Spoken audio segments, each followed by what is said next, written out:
स्वागत। मुंबईमध्ये गणेशोत्सवाची जोरदार तयारी सुरू झाली आहे। मुंबईतील सार्वजनिक मंडळ आपल्या बाप्पाच्या आगमनात व्यस्त आहेत। लालबाग परळ भागामध्ये बाप्पाच्या आगमनाची लगबग सुरू झाली आहे, तर गणेश भक्तांमध्ये उत्साह पाहायला मिळतोय।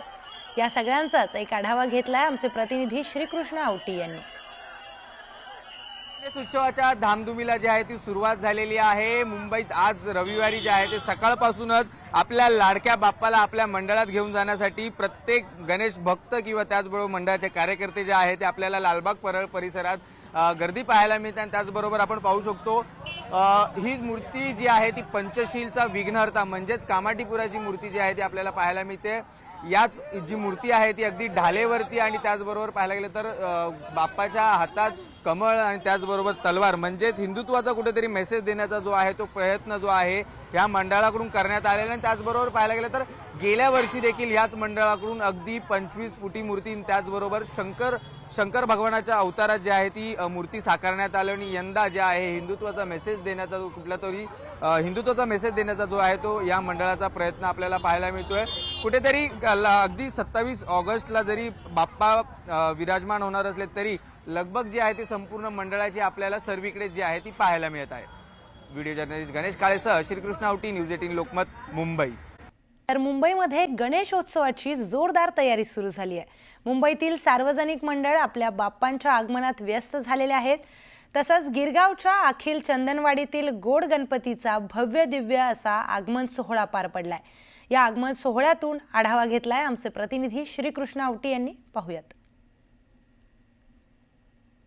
गोड गणपती म्हणून ओळखला जाणारा गिरगावातील अखिल चंदनवाडी म्हणजेच जे आहे ते गोड गणपती आपण पाहू शकतो। आगमनाला जी आहे ती सुरुवात झालेली आपल्याला पाहायला मिळते।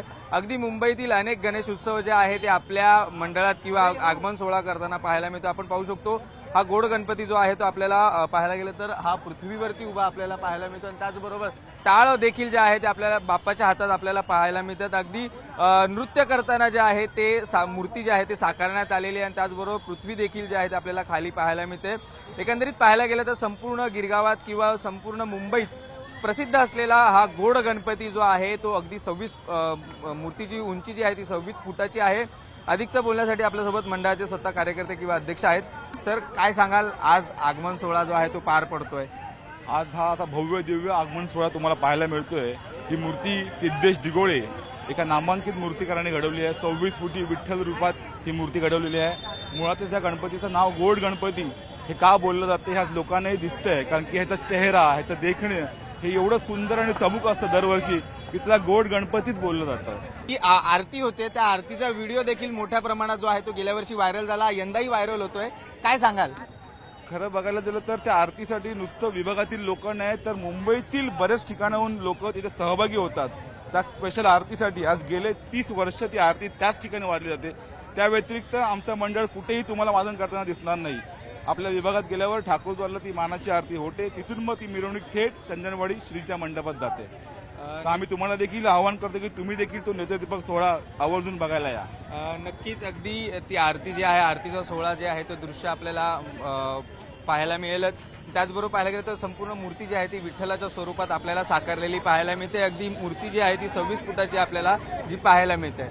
व्हिडिओ जर्नलिस्ट गणेश काळेसह श्रीकृष्ण आवटी, न्यूज 18 लोकमत, मुंबई।